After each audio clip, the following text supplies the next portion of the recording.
I'm Adam Najberg, and this is the Asia Agenda, where guests in, around, or steeped in Asia share their takes on headlines and topics you think you know, but do you really? Tune in and find out.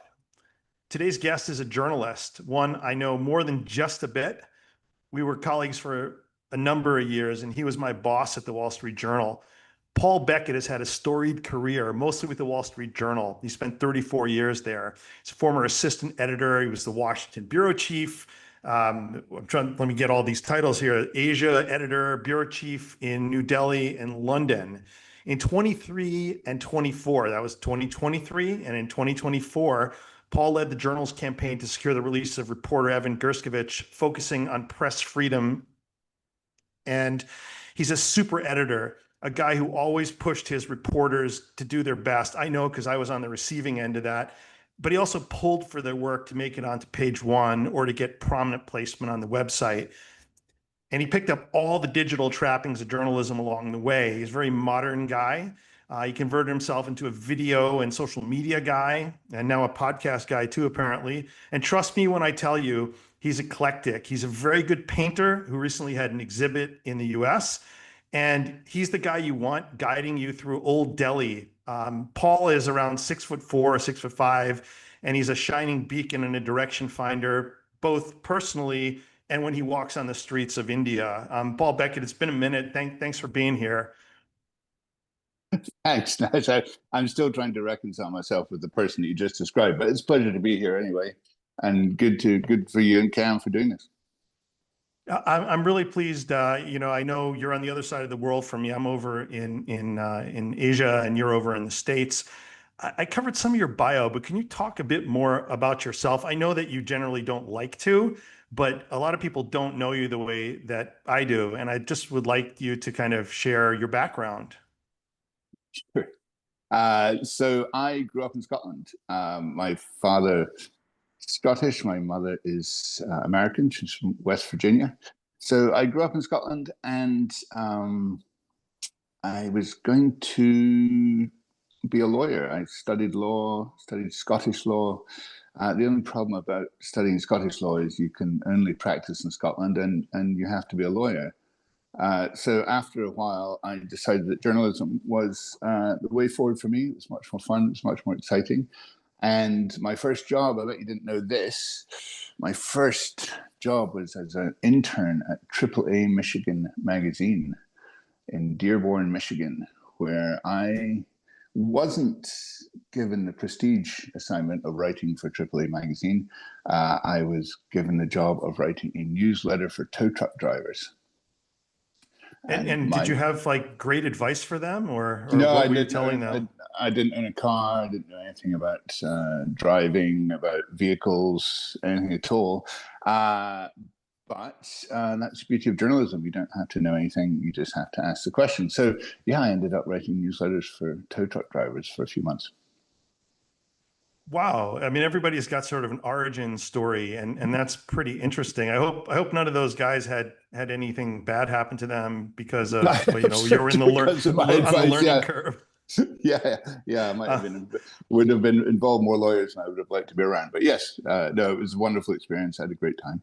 And then I worked in local newspapers, and then I worked in newswires, as you did. And then I went to the Journal, and I've had a wonderful ride ever since. Yeah, I mean, that's sort of the Reader's Digest version. I appreciate it. But let me ask you to get a little bit more granular about this. How did a nice Scottish boy like you end up in Asia? I think you probably thank my wife for that. We were in London at the time, and the India Post came open, and I hadn't really given it much thought at all, but it caught Heather's imagination, and we were like, how could we get to India? Why didn't we do that? And applied for it and got it, and it was the most wonderful adventure, I think, of all the places that I've lived and worked.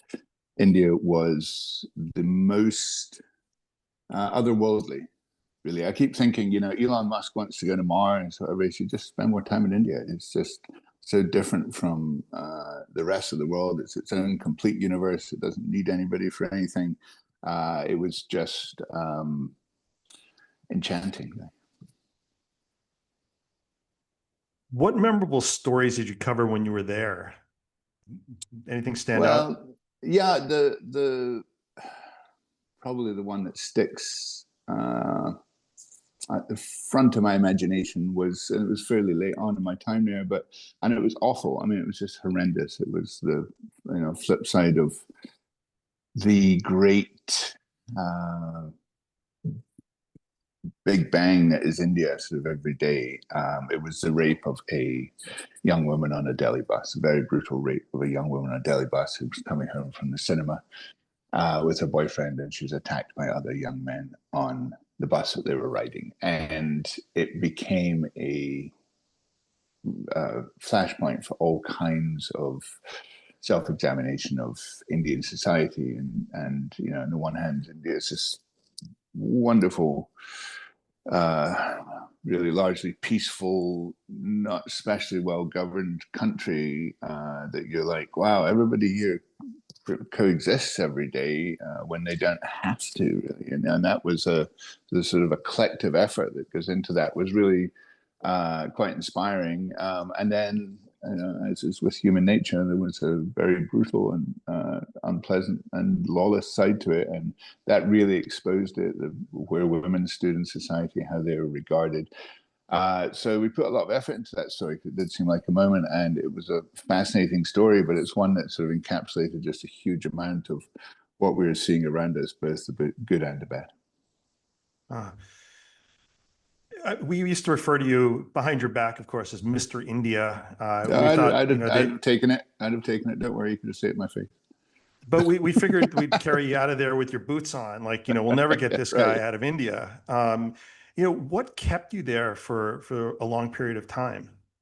Oh, fascination and enjoyment. It's where our son was born. It was just a wonderfully uh, sort of liberating time to go off really anywhere in the country and report on things that you never thought you'd see in your lifetime. So, from that point of view, it's just a journalist's dream. And I think the other thing that kept us there were the Indians we knew and so enjoyed being with. It was just a very laid back, fun, exciting, compassionate, interesting place to be. So it had its frustrations, of course, as anywhere does. But I think that would be the simple answer: is we were just having a great time. Yeah, I mean, you sort of have that old school foreign correspondent feel to you, but not in the sense of being colonialist or aloof. Like you really, I mean, we used to talk about the doll stains on your shirt, I remember. So you really like got into the whole experience. That's what I recall about you is when you showed me around Delhi. Wow, it wasn't the nickel tour. I got the real tour of old Delhi and the Red Fortress. When you moved to Hong Kong, you didn't have much background there. You took over the Asia file, and that's when you became my boss, the boss of everybody in Asia, actually. What was it like to land in a new place and sort of not have your bearings necessarily? You knew the publication, you knew a lot of the people, Mm. but not necessarily the kind of big story, which at that point was China, really, right? And absolutely, and going from India to Hong Kong was like, in some ways, being shot out of a cannon from the 19th century to the 21st century while living the 20th century. That's kind of what it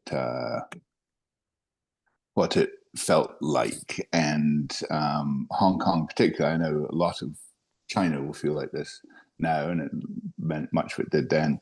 It really was like looking into the future of how humans interact with each other, organize themselves, live peaceably in an incredibly cramped quarters, and just even move around. It was so much coming from India, where a lot of it was when you're out of the big cities, it was rickety and desperately poor in many cases and underdeveloped. And then you get to Hong Kong, and you're like, wow, this is sort of Jetson stuff. Even the simple things. You lived there for a long time, so this would mean nothing to you. But even the walkways, and they were immaculate. And these walkways that would take you, you could just move around Hong Kong without even sort of setting foot on the ground, it felt like, because there were so many aerial pathways and such startling kind of vertical vistas. It was,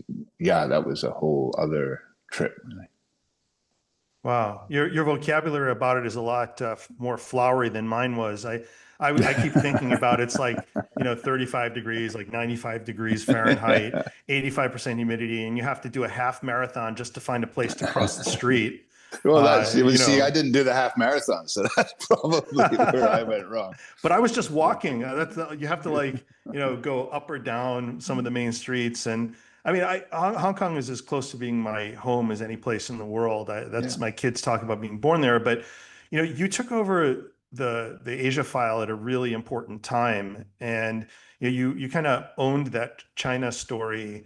And, then you went on and scroll ahead to, you left that glory for the next glory, which was Washington bureau chief, which is like the coveted assignment at many places, including the Journal.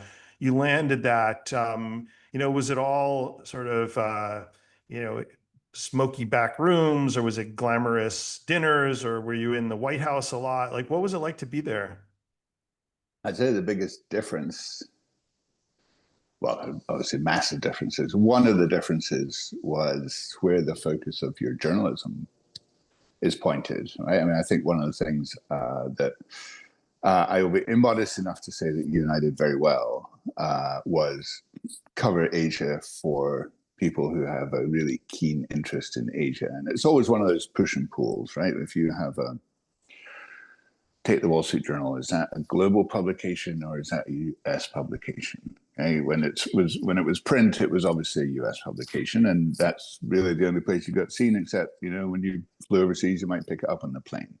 You might have the European edition, you might have the Asian edition, but so much of the center of gravity was in the US print publication. That was the Wall Street Journal. So in that environment, you could see people like, well, when you're overseas, you're writing a story, who you're writing it for, who's your audience? The audience it's people in the United States who read the Wall Street Journal.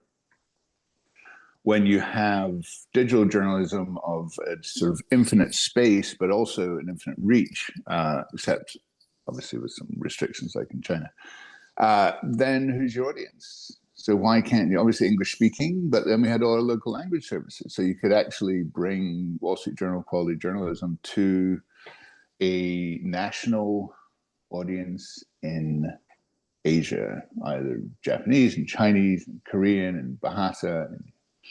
So that shifts your focus, and all of a sudden you could be writing stories, at least in my mind, were be appealing to a United States audience that was interested in the world, but would also be really appealing to an audience in and around the region where you're operating, who could actually get a level of quality journalism and in-depth journalism that we were like, wow, this is really great. Where is it? It's a Wall Street Journal.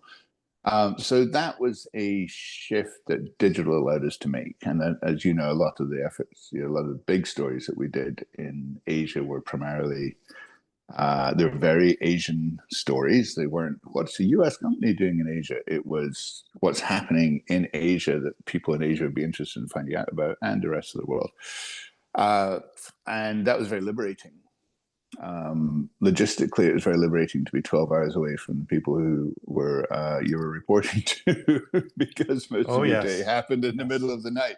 So take everything I've just said and then invert that, and that's what you get in Washington. You're writing for a United States audience, and your bosses are simultaneously in New York. And there's probably I'm sure this happens to every publication, but there is a sort of trope that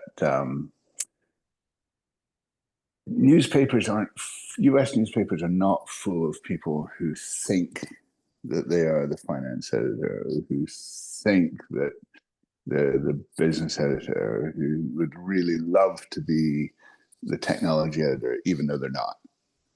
It is full of people who think that they're the Washington editor and think that they have a great idea on what we should be covering at all times. So part of that job is to take all that, extremely helpful input and translate it into copy with a bureau of 100 people who want to do different stories than other people might have thought should be done. So there's a fair bit of being at the belly of the beast, is what I'm really trying to say. There's quite a And bit of, and then you have to figure out where you're going to take the bureau and where you're going to take, and what's going to stand for Wall Street Journal journalism out of Washington. And that's the defining challenge.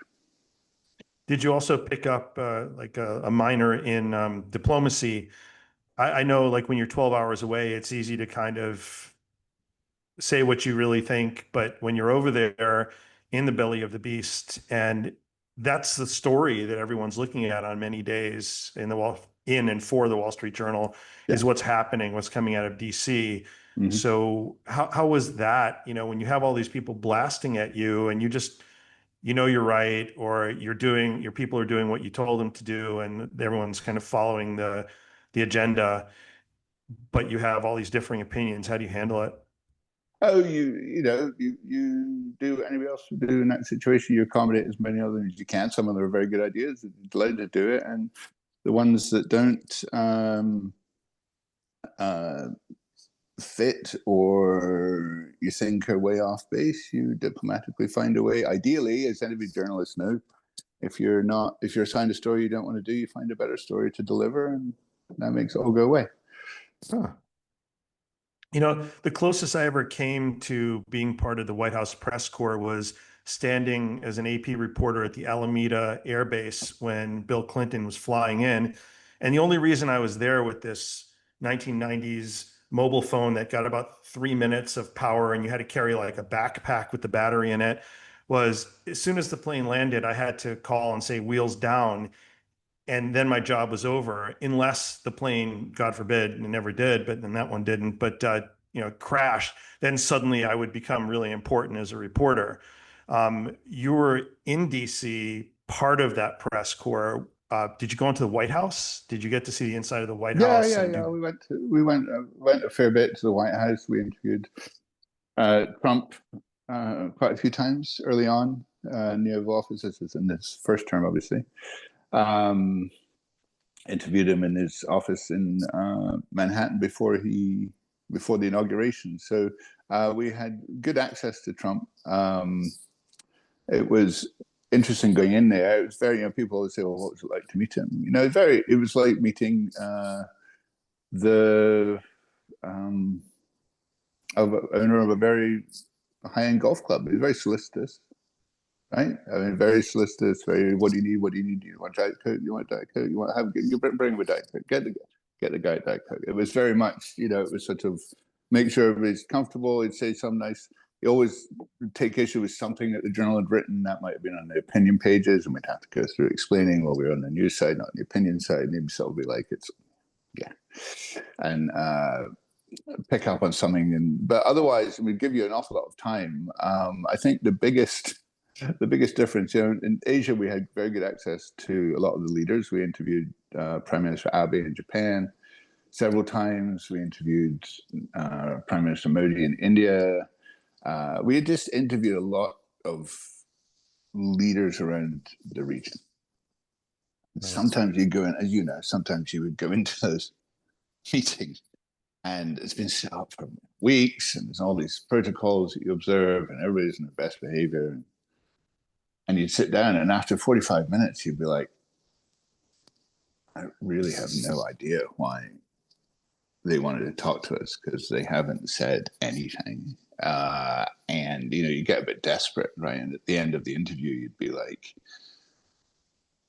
great.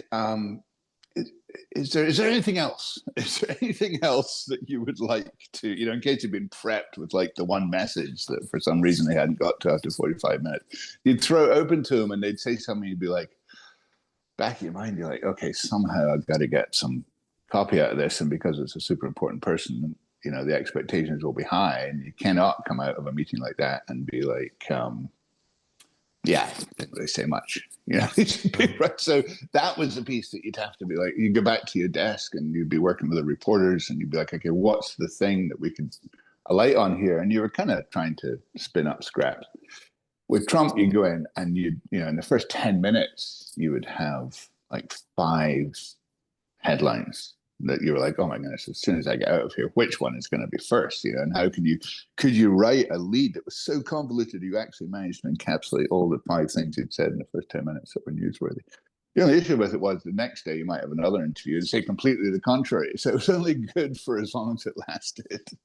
But he certainly gave you plenty to write about.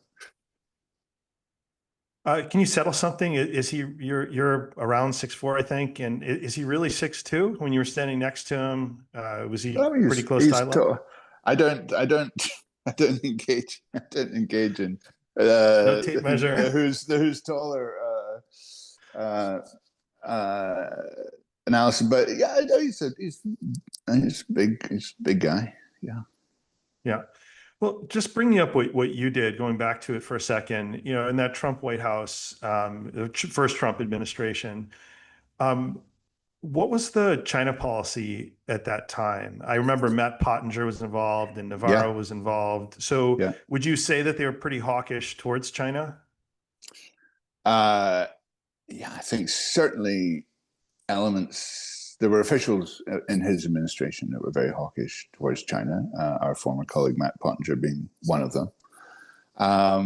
And yeah, I think that was a time, you know, you saw through the first Trump administration a very hard line on China, a lot about Huawei, right, and you know, a lot about kind of the Chinese, I'd say, reach of the Chinese technological state is probably the best way to put it. You know, they were looking for where was China because of the nature of its system, where were even private companies around the world essentially beholden to the Chinese Communist Party, and you know, what did that mean for the rest of us, right? That was a big theme.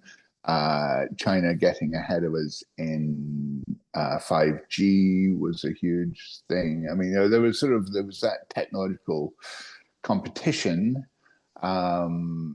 and pretty hawkish. At the same time, it was clear that President Trump had a reverence for President Xi. When we first saw Trump before the inauguration in his office in Trump Tower, New York, he pulled out a Christmas card he'd received from Xi and passed it around. And, you know, he was like, yeah, look at that. You know, Was he naughty or nice?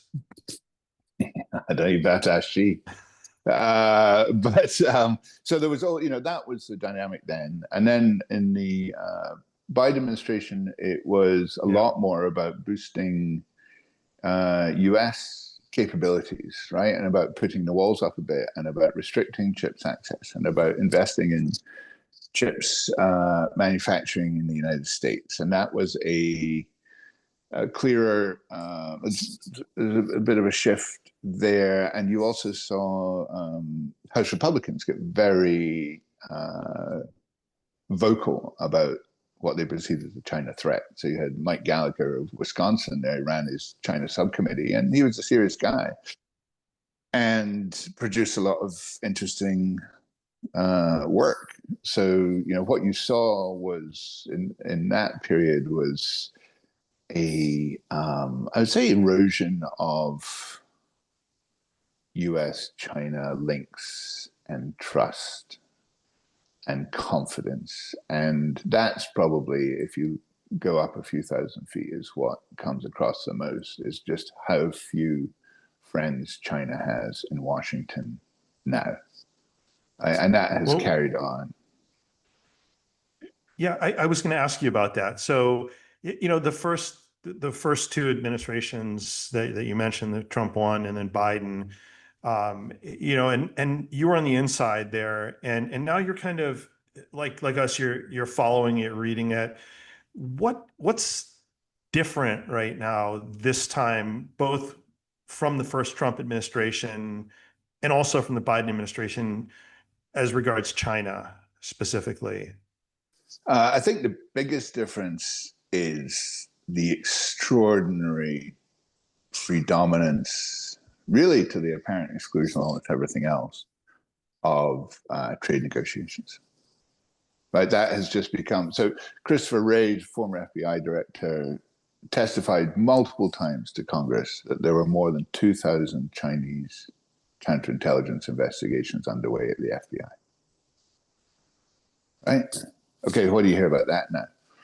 You don't hear Kash Patel talking about it. You don't hear Pam Bondi talking about it. What you hear about is President Trump talking about getting a trade deal with China. And it rolls, right? You can impose tariffs on everybody else, but China's harder because of its size and importance. So we don't know where that's going, but that's what you hear about. And so I don't have a sense, and maybe that's just because it's not where the focus is for the media, but you don't see a cross-government concern about China in the way that you had before. It always got focused right into what deal can we get on trade, and we'll do the rest from there. So I'd say it's become shifted from being a huge national security issue to being a huge commercial and transactional issue, broadly speaking. Okay. I mean, it's funny that you mentioned that. So it's things have become transactional and business focused, which means less inimical in a lot of ways, more kind of, like company A competes with company B here, China and the US. We're looking for edges, but business edges kind of approach. And then you have something like TikTok. Can you talk a little bit about TikTok? Because I've read the same stories that you have. And, I saw what happened when the TikTok CEO testified on Capitol Hill, and it was clear to me that a lot of elected officials don't know the difference between Singapore and China, for example. But, outside of that kind of thing, and in the context which you just discussed about moving from kind of the counterintelligence issues and spying issues to business issues, how is TikTok being handled differently? And why are we now getting a deal, or why does it look like there's going to be a deal versus not having one under the Biden administration? TikTok now feels like a remnant of the dynamic that used to exist, right?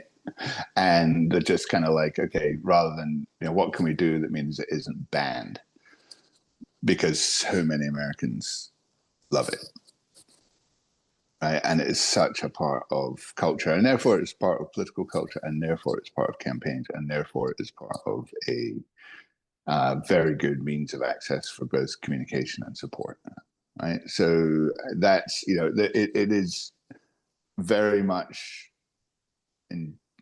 built into American functioning almost in a social, political, cultural way. So it's almost, if banks can be too big to fail, it's like TikTok is too big to ban. And so you have to, but it's still kind of a holdover from, everything, the Chinese technological state is everywhere and we can't have it in TikTok, to, we need to keep TikTok. Let's get something done that means that we stop talking about whether TikTok's going to be banned and move on to doing all the things that, TikTok, that people love it for. So that's sort of the shift. I'd be very surprised today if TikTok hadn't been targeted as it was a few years ago. I'd be surprised if that was an issue today, probably, to be honest. I think we'd just all be using it and really not think twice. Were you surprised that all of those concerns about the algorithm and the data, especially after Doge scraped what it scraped and then, sort of walked away, that it just melted and disappeared? And suddenly, it's a business deal, and one that seems to be involving a lot of these tech billionaires. We haven't seen the deal yet, but it looks like it's kind of headed that direction. Trump has mentioned some of these names. Does it surprise you at all? No, I think it's consistent with, well, I mean, take that back. Yes, it surprises me, of course, because I still remember a couple of years ago, everybody saying, well, if we let TikTok exist, so it will undermine the future of the United States of America. So from that point of view, the shift has been quite remarkable. Obviously a deal, it's not like they've just walked away and said, let the Chinese hang on to TikTok. They are doing something about it. And the Chinese were very adamant against that. Chinese government was very adamant against that for a long time, and now doesn't seem so bothered by it. So I think everybody's shifted in their positions a bit. But it is probably the natural result of several years of toing and froing and humming and hawing about what the future of this thing should be. Mm. On another note with technology, for a time, it seemed to me that the US was basically shutting down access to AI chips for China. And, and then China was getting tough on rare earth minerals. And it felt like it was getting quite ugly. The one thing I've observed over 30 years in and around China is when you tell China it can't have something or block access to something, the competitiveness kicks in, and somehow they either brute force things or they go around things. They, MacGyver or bootstrap things. And I think restricting is never a good way to go, because they could produce their own technological leap, and we're shut out of, in the West, we're shut out of the system they create until and unless they're willing to sell to us. But does it feel to you like, again, that has sort of melted away? It feels like there's more kind of, let's talk about it and figure out how to make this work, or am I oversimplifying it? No, it seems to be, especially if there's a good commercial deal in it for the United States, the United States companies. I mean, look at NVIDIA, right? I mean, that was, what can you sell, what can't you sell gets a bit confusing, but, my impression is they're selling a lot more than they used to, the Chinese. So that's been opening up. And at the same time, the US government has rescinded the funds that we're going to put into domestic manufacturing. So, yeah, we seem to have retreated from that stance into one where it's just like, is a good deal to be done? And if so, go ahead. So that's the piece where just the ground keeps shifting here, but that's the piece where the ground seems to have shifted, and there seems to be a huge amount of effort being put into a trade deal that will, I'm sure, be designed to allow both sides to claim victory. Yeah, it always seems to be about a trade deal. But I do want to ask you, since you know India very well and you know China very well and the United States very well right now, from a news and headlines and topics perspective, it feels like India and China have gotten a lot closer under the Trump administration. Why is that happening? And is that a good thing for the West? Is it a good thing for China? Like, what does it mean? It's really fascinating. So I think two of the great undercovered, not covered, but two of the great undercovered stories out there globally. And it'll be a little, given what we've been talking about, a little surprising to hear me say this, but the US-China relationship, I think, is way undercovered, at least in the United States, given the absolutely central importance of those two countries to the future of the world. So there's still a lot of focus in other parts of the world, which are important and might be a bit flashier, but when you're actually trying to understand where the world is headed, the single most important bilateral relationship in the world is between Washington and Beijing. And that is where I think, and these organizations could put a lot more chips, place a lot more bets. So that's, I just don't think that's nearly proportionate to its importance in terms of US coverage.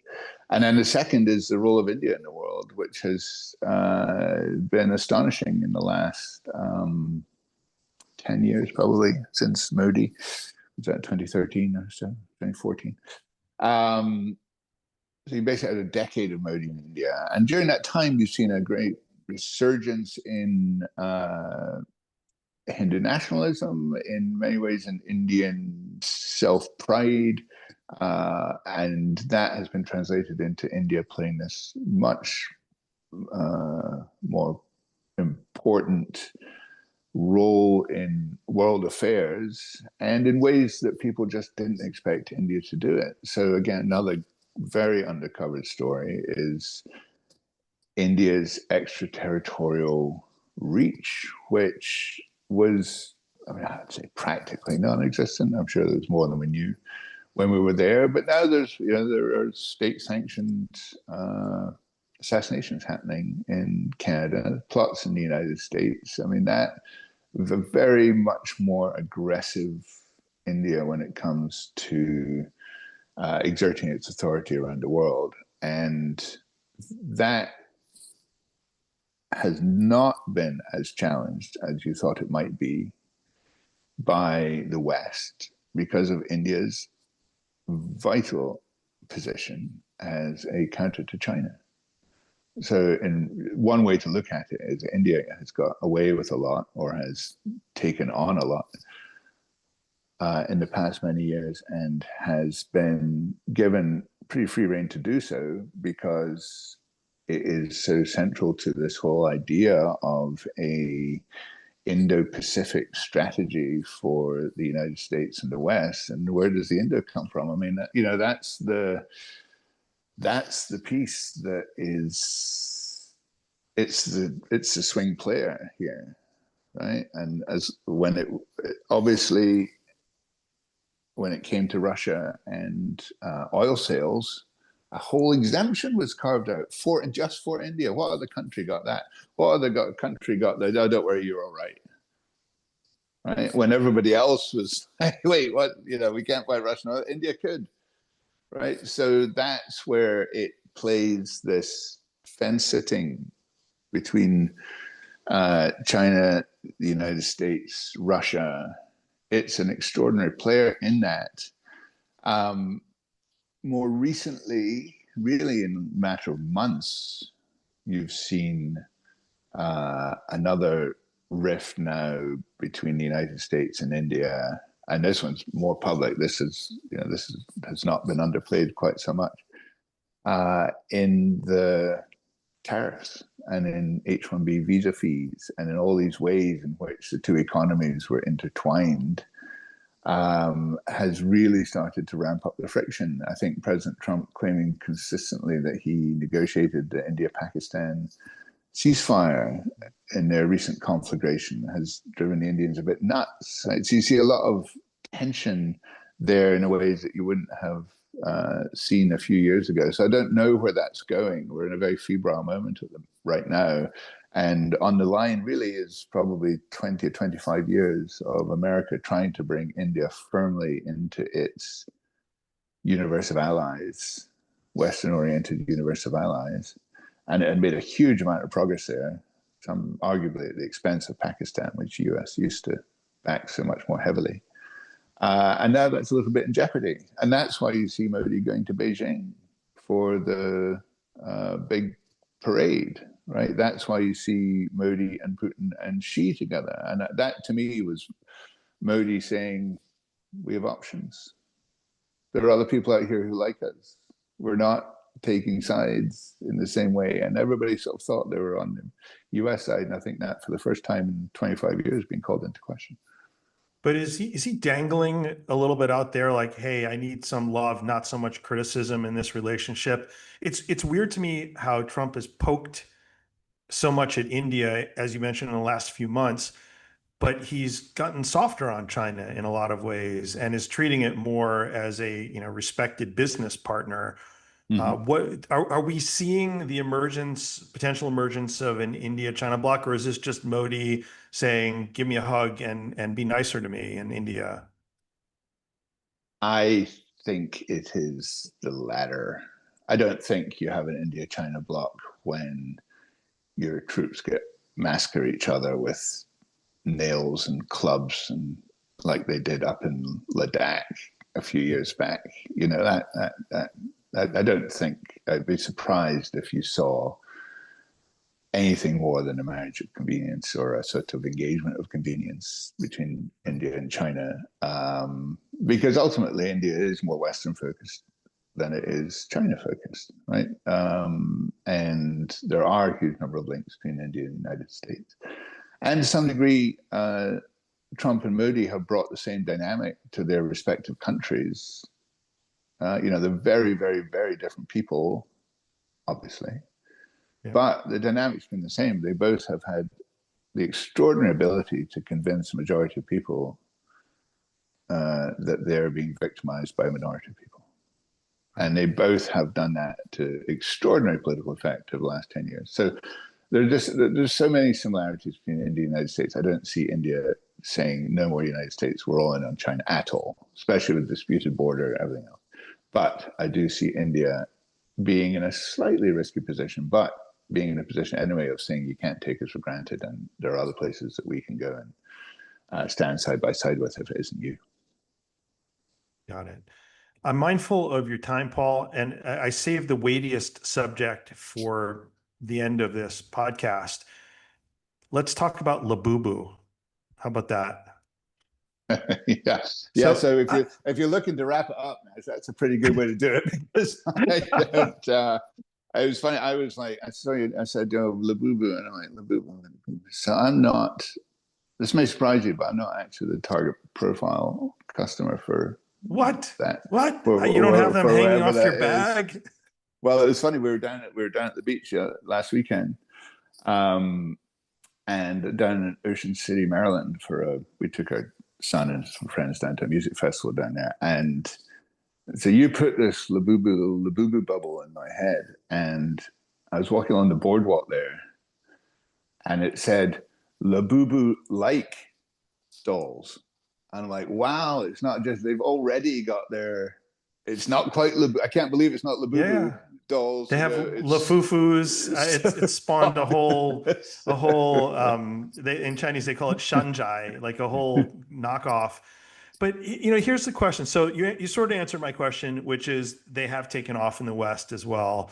This is a really interesting crossover phenomenon, and it's been in the news the last few days, which I'll get to in one second. But they're scary. Like, they're okay. So they're basically like the Rubik's Cube, Tamagotchi, and Pet Rock all wrapped into one of our generation, right? Or Gen Z, going for crazy prices. Pop Mart is listed in Hong Kong. Its shares are up 180% this year. It's just crazy. Like, you can't even get these things. It's like the Cabbage Patch Kids, where people are paying hundreds of dollars for just one, thousands of dollars in some cases. And it was gamified too, like you could buy these surprise packages and not know what's inside, but they would say X number of packages would have the rarest one that you could possibly find. I don't know, Paul, they're creepy looking to me. What's the deal with this, and why is this one crossed over from China? We have K-pop, we have anime from, and then why is China giving the world Labubu right now? For the same reason whoever it was gave its Beanie Babies, I imagine. It just seems like, and I guess my next question is, where do all the Labubus go when people get tired of them?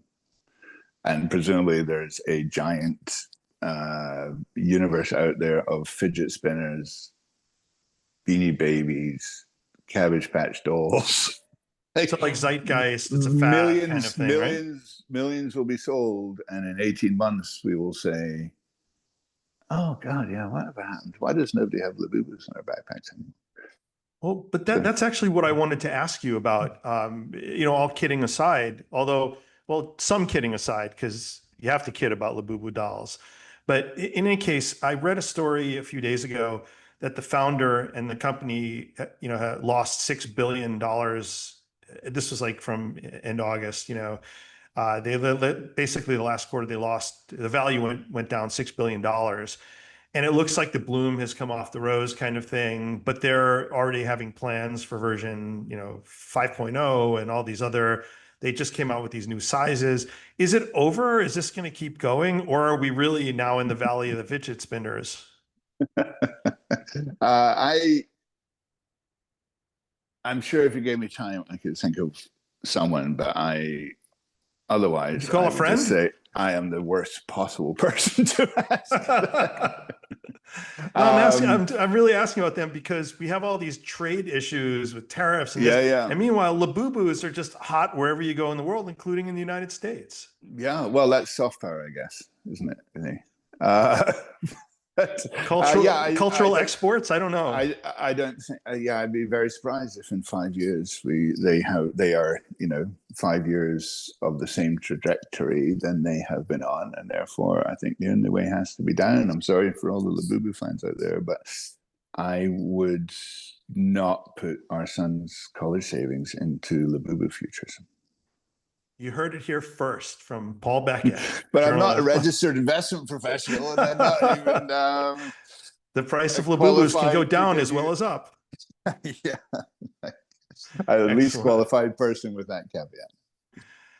Paul, thank you so much. It's been great to catch up with you, and nice to wonderful to have you share all of these thoughts and insights with people across the world. It's great to get another point of view and not just sort of what's in US headlines. Well, many thanks to you, many thanks to Cam, and good luck with it. I think it's a great thing that you're doing. All right. You take care, Paul. All right. Cheers. Paul Beckett, thank you.